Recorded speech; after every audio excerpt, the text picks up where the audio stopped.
Another day, another basketball stories na naman ang pagkukwentuhan natin.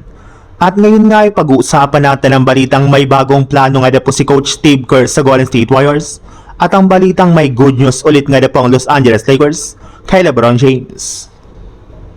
Ilang taon na nga pong nare-request ng mga fans ng Golden State Warriors na itigil na ng kanilang team ang paggamit ng small ball lineup at rotation since hindi na nga po ito gumagana pa sa kanilang mga laro. Imbis nga po na magamit nila ito bilang advantage ay nagiging rason pa ito para ma-outplayed sila pagdating sa ilalim ng basket, lalo na sa pagkuha ng rebound. Kita rin naman nga po ito sa kanilang kampanya last 2 years kung saan hirap nga po na makakuha ng panalo ang kanilang kupunan. Pero kahit anuman nga pong reklamo ng mga fans ay hindi para naman nga po ito ititigil ng Golden State Warriors. Matapos nga po nalang bigyan muli ng bagong kontrata ang kanilang head coach na si Steve Kerr para manatili ito sa team sa mga susunod na taon. Kaya mukhang wala rin naman nga pong mangyayaring malaking pagbabago sa kanilang game plan sa susunod na season. Mismong si Steve Kerr na rin naman nga po ang nagsabi na ipagpapatuloy pa rin nga po nila ang kanilang nasimulan.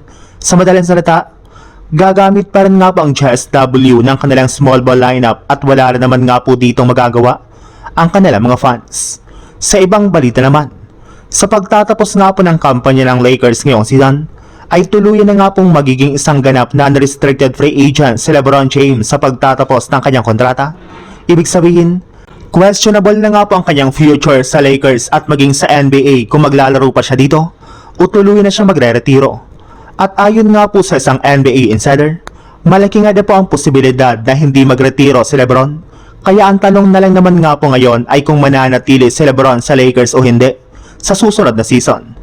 Well, kung ang Lakers nga na po ang tatanungin, willing para naman nga na po ang kanilang front office na bigyan siya ng kontrata at manatilihin ito sa kanilang lineup sa mga susunod na season. Meron na nga na pong kasunduan ang front office ng Lakers at ang kampo ni LeBron.